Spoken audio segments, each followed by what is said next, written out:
Before I introduce you to my next guest today, I want to make sure that you're aware of a training and coaching resource to help you increase your productivity, clarify your purpose, and improve your communication skills. It's called the Next Level Coaching and Leadership with Purpose programs. To learn more, simply go to warrenwandling.com, and under the programs tab, you'll find both of those resources. Again, that's WARRENWANDLING.com. Now, on to the show. Your host, Warren Wandling, the show that's dedicated helping leaders and entrepreneurs to overcome their obstacles, build resilience, and achieve success. And I have a great guest, actually a returning guest, Aurora Winter. Welcome to the show. It's so great to be back on the show with you, Warren, and I look forward to helping the listeners bust whatever obstacles are standing in their way. Yes, I know you will, because you definitely don't disappoint when you're on the show.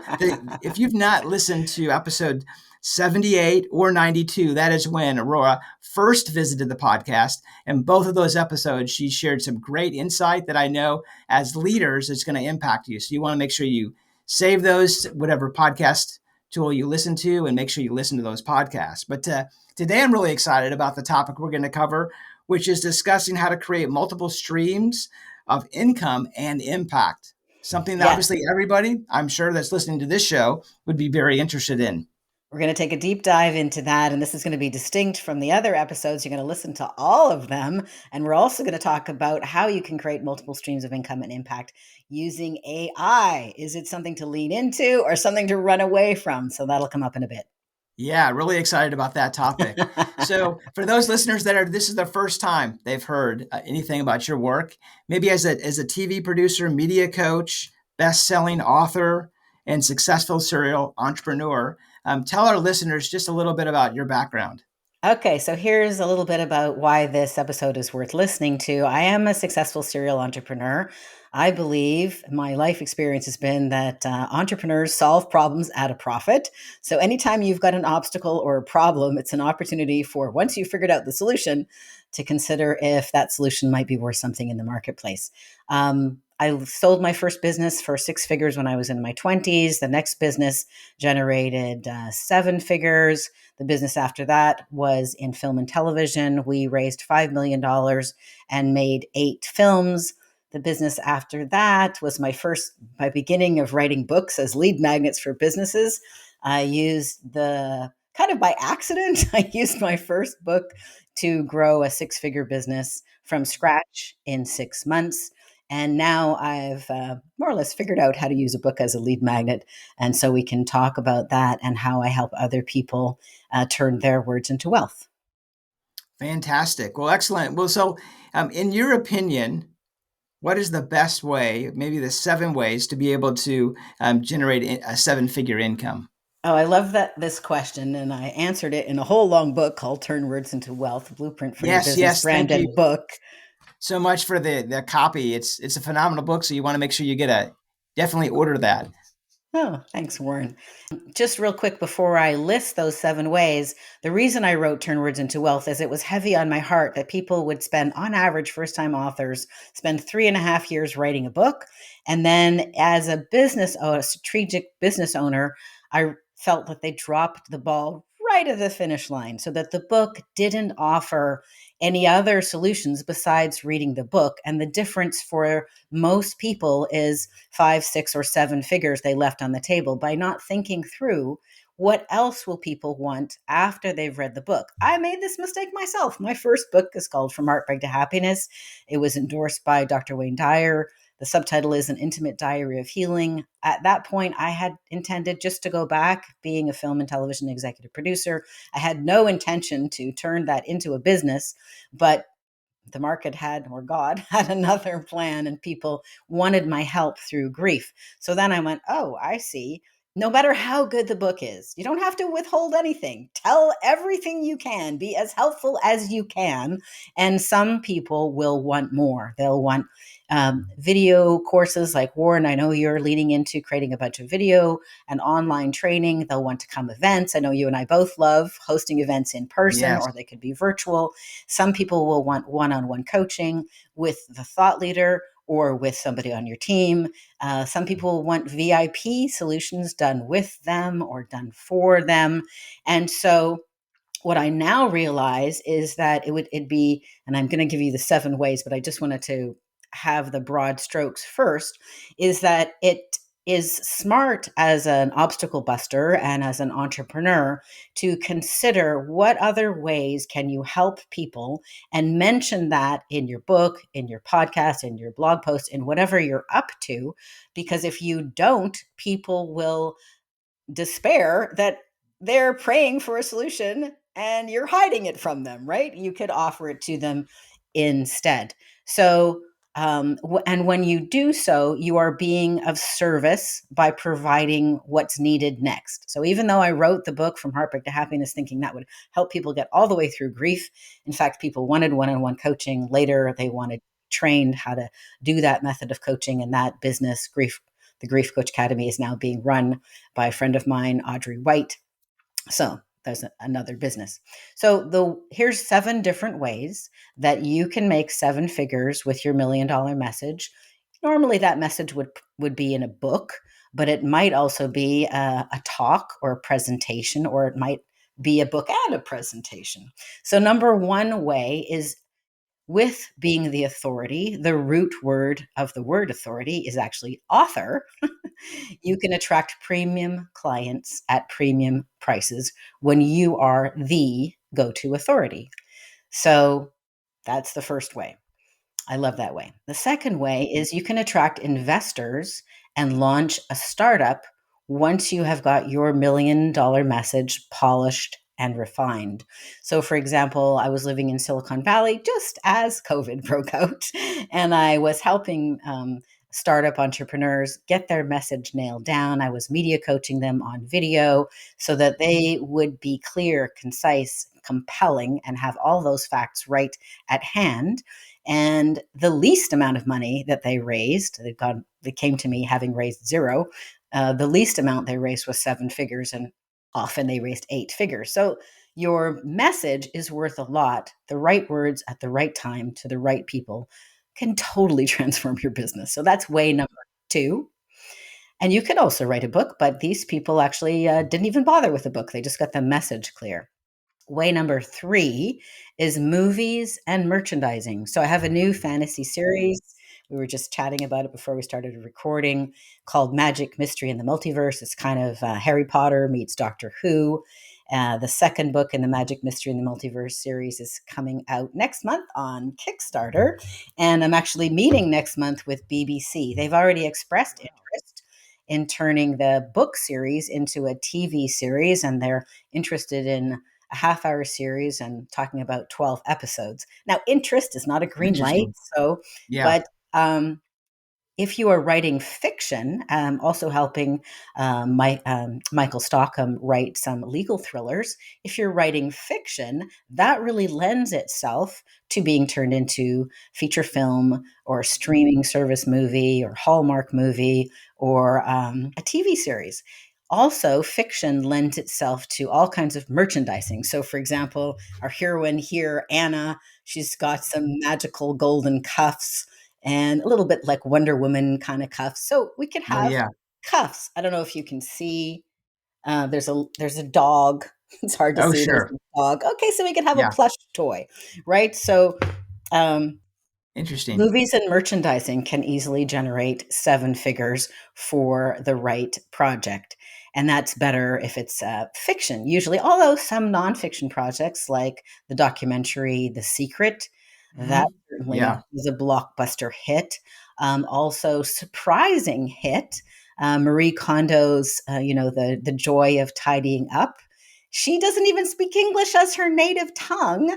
She had to have a translator along with her, but Netflix turned it into a TV series because we like to watch people who are hoarders tidy up, I guess. Yeah, right. So sometimes you can do this with nonfiction.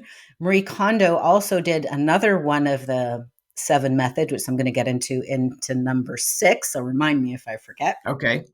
But keeping to the sequence, number 4 is to offer a free book and then have an upsell. So kind of a marketing funnel. So you can see an example of a marketing funnel like that at turnwordsintowealth.com. It offers you a free thought leader starter library absolutely for free, in exchange for your email address and permission to contact you. And then you will also get 5 videos that show you how to attract capital, clients, and media coverage. That's building know, like, and trust, building a relationship, adding value to you.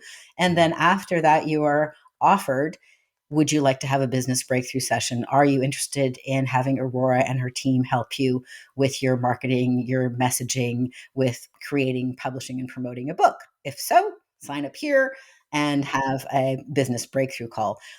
The free book and upsell I did a couple of times. Right now, if you go to Turn Words into Wealth, it's an ebook and an audiobook. But previously, I've done it with an actual physical book, and people would pay under $5 for the shipping and handling. So it would be out a little bit of a small loss. But what I discovered is even if people give you $4.77 for shipping and handling, they are actually very good prospects, much more so than people who don't have any skin in the game. And as you mentioned, we did talk about it on the other podcast, so I'll just mention it quickly. When I pivoted from training coaches at the Grief Coach Academy, I wanted to see, would people like my help with their marketing and messaging? They kept asking me, how did I write so many books? How did I get on TV and radio? And could I help them? But I'm like, yeah, but is that serious interest? So I published a little short book called Marketing Fast Track, and it was just a transcribed interview. Did it in a weekend, offered it to people for free, but they paid shipping. Then I gave them a sequence of videos. And then within 90 days, that turned into $250,000 of new Yeah. business. I'm like, yeah, I think people want my help with their messaging and marketing. I think that Note works. to self, I think the pivot works. Proof of concept. The minimum viable product worked. So the free book and upsell, I've done it. Many people have done it. It can be a way to go. Way number 5 is speaking. So, speaking is actually the highest paid profession. But how do you become a speaker? You need to have a book. Sorry. It's just kind of like if you want to be a heart surgeon, you need to have the MD behind your name. And if you want to be a speaker, you need to have a book. But for example, Tony Robbins, rumor has it, makes $1 million a talk. Hillary Clinton makes $250,000. Some of my clients whose names are not everyday household names make $35,000 a talk. So speaking is a very highly paid profession. So that is way number 5. Way number 6, which Marie Kondo did, and I also did at the Grief Coach Academy, is using a book as the lead magnet for a training or certification program. So, for example, Marie Kondo, I don't know if anybody, if you've watched the videos with her showing you how to fold, she revolutionized how I fold things. It's like, no, don't lay things off of each other. You can never find them. You have to stack them vertically. Anyway, it's hard to believe that just folding things turned into several New York Times bestselling books and a series on Netflix and has made her a household name. But when people learn a new skill and they learn it from you, some people are going to want to share that with others and become properly certified and trained in your method. I forget the exact numbers right now, so forgive me if the exact numbers are off, but I believe her training program is something like $2,000. You can become a Marie Kondo certified coach, but then it's an additional $500 a year to maintain your credibility. That is a very nice revenue stream. You know, that's easily Yeah. 7 figures, even without the Netflix series. I also did that at the Grief Coach Academy. Initially, I was just helping coach people using the peace method and other processes that I had that really helped. And then people would ask me, can you train me how to help people the way that you've helped me? And after 2 people said that to me in the same week, I'm like, okay, catch the message. So, training and certification, you can definitely use a book to generate 7 figures with your $1 million message. And then the last one is my favorite. And then I do want your comments, which ones you've done or you might like to do or you think your listeners would like to do. The last one is the evergreen bestseller approach. So the Miracle Morning by Hal Elrod is a great Yes. example of that. So He has got so many Miracle Morning books. They're all kind of the same, but slightly different. But he's also got very big and thriving Facebook community where people share. And Miracle Morning, all it is, sorry, I don't mean any disrespect, but it's simply why not start your morning with meditation and intention? That's it. That's the whole idea. But this became the back of, I don't know, 7, 8, or 9 figure business. I'm not sure what Hal Elrod and his team are up to now, and it is a very evergreen approach. So every year or so, he comes out with a new book. Every week or so, he comes out with a new podcast. This is what I'm doing with Magic Mystery in the Multiverse. My intention is that, this will be evergreen. So every year, or maybe even faster, I'll come out with a new book in the series. The Jake Fox series of legal thrillers, that's what we're working on, the evergreen bestseller. And so it's not just one lead magnet, but a series of lead Oh, magnets sure. and an ongoing commitment. The nice thing about having a series is that the books themselves can be quite lucrative. So, for example, for Hal Elrod, he could give away his first Miracle Morning book.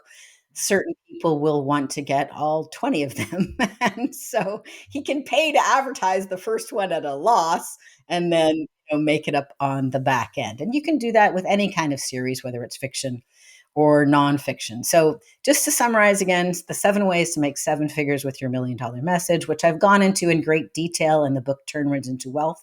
I share how I've done it, how my clients have done it, and also have other super famous people that you would know of, how they've done it. I break it down so that you can go, oh, I'm going to try this one. And here's the recipe for how to do it.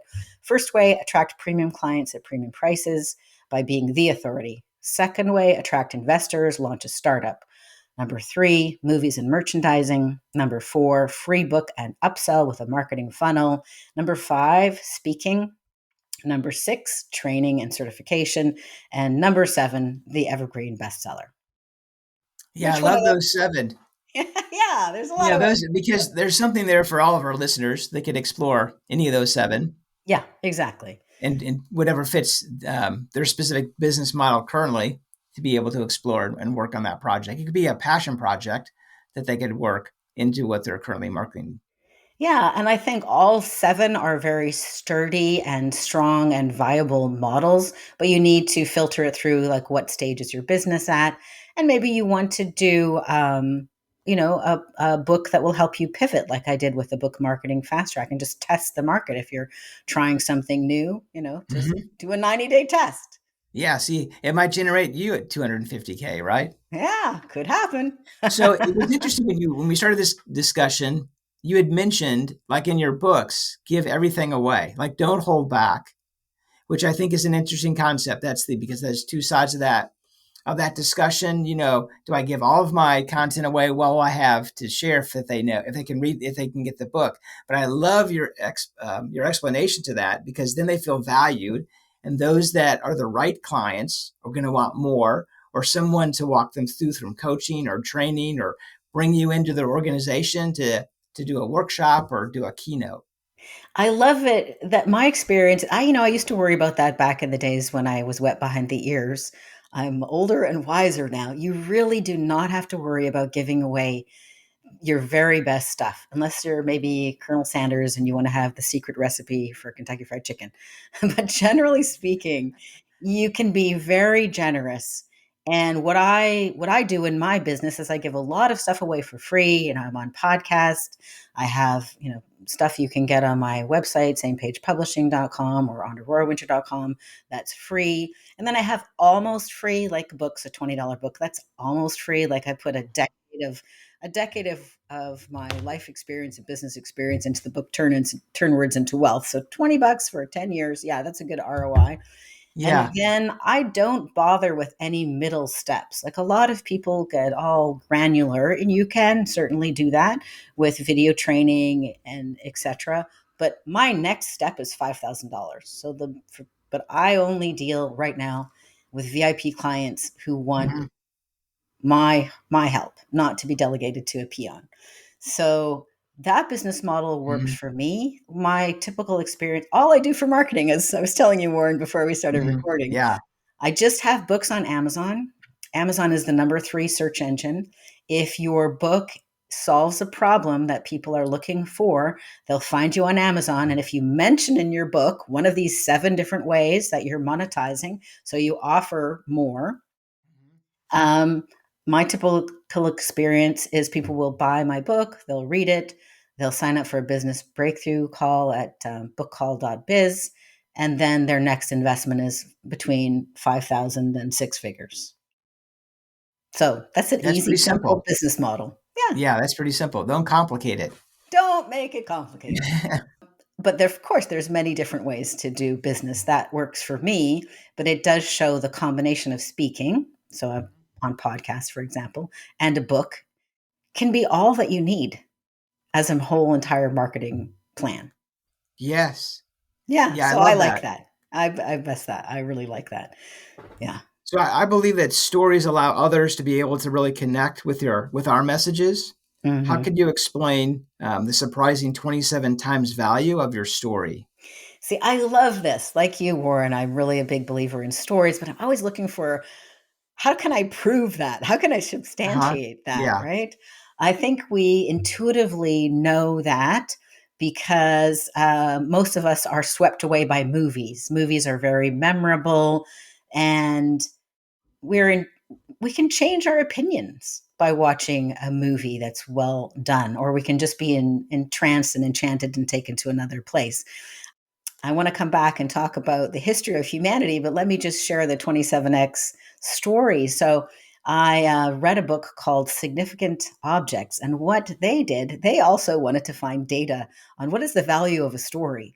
So, they put 100 distinct objects on eBay with a story or without a story. The stories were written by 100 different people. Some were professional writers, some were amateurs, and the stories added significance. They weren't pitching. And then they were transparent about it. They said, P.S., this is what we're doing. So, as an example of a story that adds significance but doesn't really add value to the purchaser would be there were pot mitts for sale. And the person wrote the story, I remember my grandmother making chocolate chip cookies for me and my brother. And when we'd come home from school, she would take them out of the oven with these pot mitts. I have such fond recollections of sitting around with talking with her, having my milk and cookies. Now that gives me, I don't get your grandmother or the cookies she baked when I buy the pot mitts, right? But it adds significance. And what they discovered is that with a story, the object sold for 27 times more than without a story. So they isolated the value of the story itself. So 2,700% more.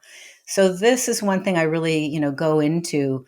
Most people do not value their own story, and it happened to them. So they're just like, well, whatever, nobody cares. That's not true.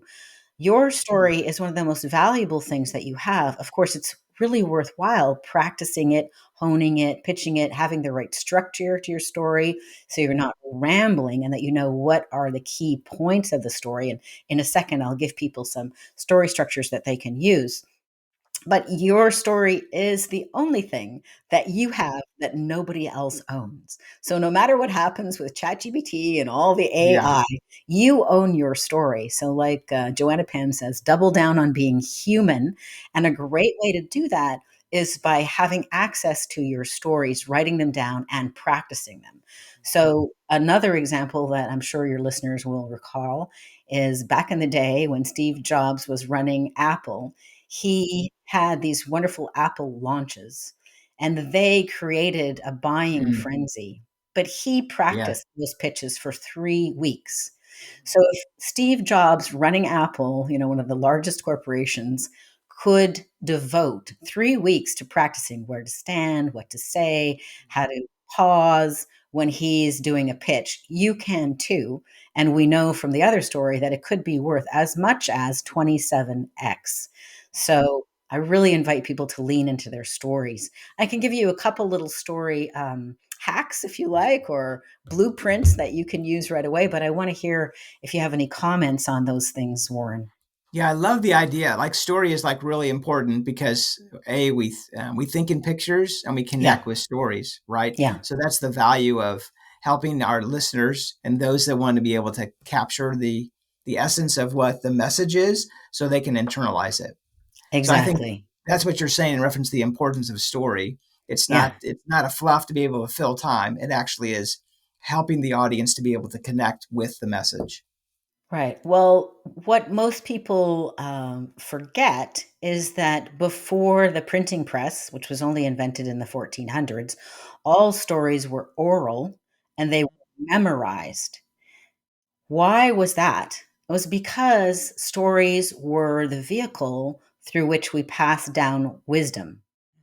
So before science was rigorous, stories were how we communicated information, but not just information, how we communicated what to value, how to be a good human being, what to watch out for. The children's stories like the Grimm's fairy tales, they are grim. They are frightening, and it's warning people, what, don't go down into the dark forest. Watch out for the witch. And if there is a house made of candy, maybe it's concealing something else. And these are metaphors. They're not to be taken literally, but they're metaphors for how to live a good life and how to actually live and not be killed by something vicious. So I love stories. I really care about free speech, and one of the reasons I wrote this fantasy series for young adults, Magic Mystery and the Multiverse, is that it's obviously dramatic and fun, but it also carries a message about free speech. So the evil people in it are censors who chop out people's tongues. Um, so I really believe in my heart that we need stories, that they're super valuable, and that they help us thrive as a species, and that just like DNA carries forward our genes, that our stories and the stories of our culture help to carry forward our values to the next generation. So I'm a big fan of stories. Anyway, I Yeah, digress. awesome. Yeah, thank you. So I'm curious, let's in the reference to AI, because that's definitely a big topic in today's world. It's Yeah. moving very fast, as we discussed before we started recording. But I want to really understand the importance of AI. How can we use new ways of marketing with AI, and as well as with Kickstarter? Yeah. Okay. Great question. Well, and I want to hear your comments on that because we've started to have an interesting conversation about AI. So, AI is a big autocomplete.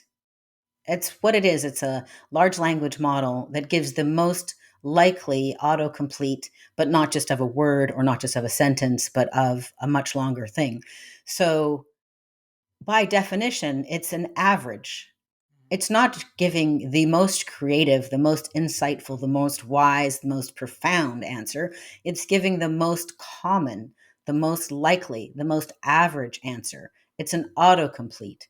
So I think AI can be wonderful to use for brainstorming, like a cheap fast intern who Yeah, is right. 24/7.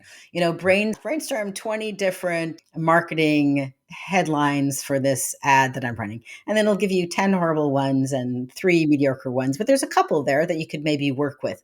But then if you don't want to be average, you have to have excellent prompts and a smart human being filtering the answers that it's giving you. So I think AI is here. The genie's out of the bottle. I think hiding under the covers is not going to work. It's not AI that's going to steal our jobs. It's the people using AI. So I'm doing my best to learn about AI. One of the things I encourage everybody to do is allocate some time for learning every week.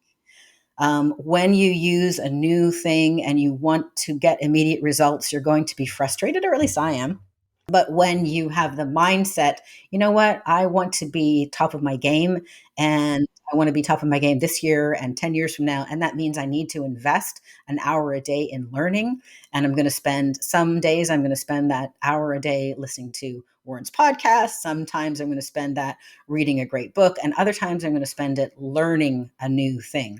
So I really invite you and urge you to spend several hours a week playing with AI. One of the things I really love that my son actually, my book is written in words, but he used Night Cafe to create some great images based upon the words in the book. Now, I'm going to meet with the BBC at the Banff Media Festival next in 2 weeks. So I created a beautiful flyer that's got, the evil character and the ball of fire and the dragon and all kinds of stuff.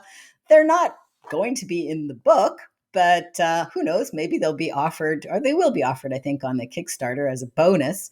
But it did make a really nice flyer that would have taken so much money and time to create had it not been for the fact of my son using Night Cafe. But he's also a designer and a trained artist.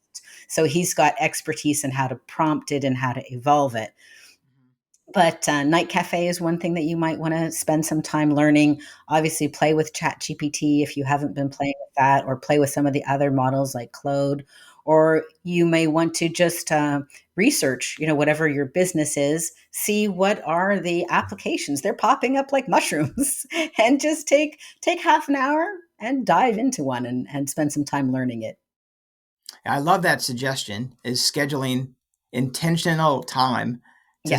to learn about AI, Yeah. right? So figure out how you can embrace it and how can it actually benefit your current business Yeah. or a challenge or a problem that you're having. If you ask AI the right question, you're going to get a better response. So practicing what you're supposed to, what you could write into the AI, that's going to change the response, right? Well, So, yeah. So one of the new skills that we need to hone is becoming a better prompter. yes, So prompter. that's an obvious skill to learn, is how can I prompt to get a useful answer? So I've discovered, like, when I'm using AI for researching, some of my clients, I'm helping them write nonfiction books. So I want it to give me, 10 examples of what diseases are caused by lack of vitamins. Give me a chart. But then I've learned that I need to prompt. I want it from these reputable sources or similar, and also give me a link to the the med pub or whatever medical Harvard Business Review article, so then I can check it, because it invents stuff. So I've learned to Exactly. become a better prompter, and then I can check if, like you would with an intern. If the Right. kid's Exactly. 18 years old, you got to check their work. Exactly. You still have to exactly verify and make sure, and I think also put it in your own voice. Like what you're saying is making sure that it's Absolutely. authentic. Absolutely. Absolutely. So, I mean, some people are writing books in a day, but they're not really books that I'd want to read. Right. Yeah. You can do that It in a take me day, two but years to write a book. I'm like, AI could write it so much faster, but it's autocomplete. So it's going to give the most obvious book, right? right. It's just, yes. In the day we used, I think, yeah, it's just a start, like a swipe copy in reference to some ideas to be Yeah. able to help you write from. But it's very helpful if you get stuck, and it's very helpful for research. It can be used for marketing ideas. I don't use it for writing a book because I love writing books and I want it to be my own voice. But you can also prompt it, you are you know, fill in the blank, so that it helps to get your voice. You can actually, some programs, I understand, I haven't done this yet. You can upload equivalent of 10 books as the prompt. Oh, interesting. So if you're a Stephen King, you could upload 10 Stephen King novels and then give it a plot and say, write in my voice of the books that I own, that I have the copyright for. Obviously, that's a key intellectual property consideration. And then write another book like Carrie. So, Wow. That's yeah. fascinating, right? That's just fascinating in reference to the technology behind that. Yeah.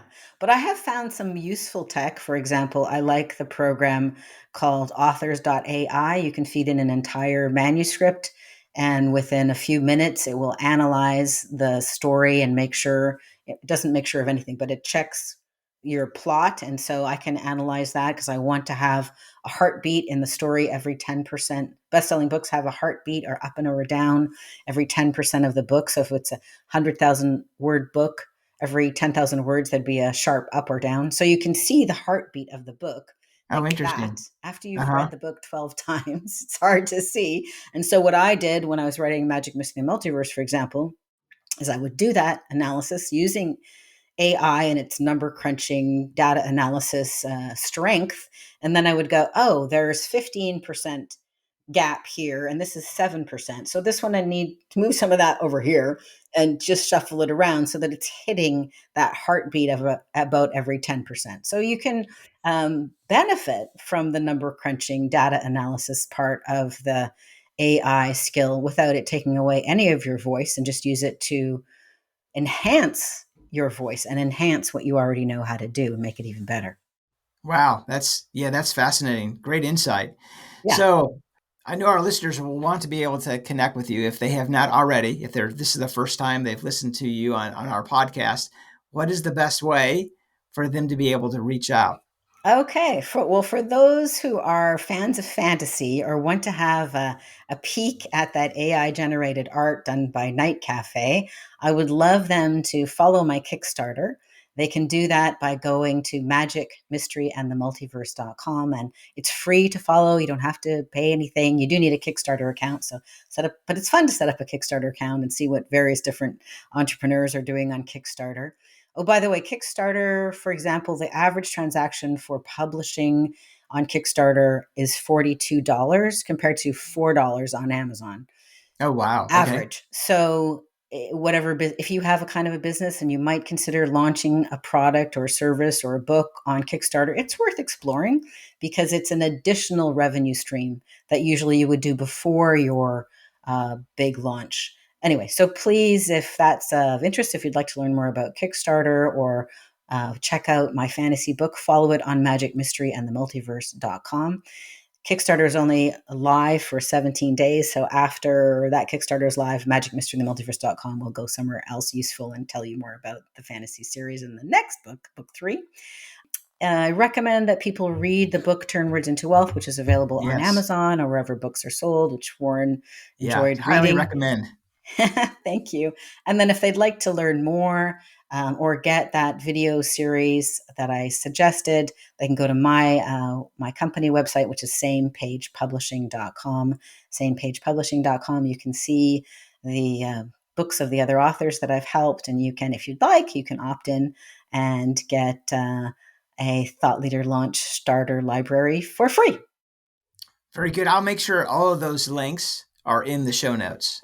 Thanks, Warren. I really appreciate it. What a fun podcast. Yeah, I really enjoyed our conversation today. Thank you again for sharing your strategies, tips, and resources, helping our listeners to break through their obstacles and build resilience. My pleasure. Yeah, again, this is your host, Warren Wandling, saying until next time, be an obstacle buster and be resilient.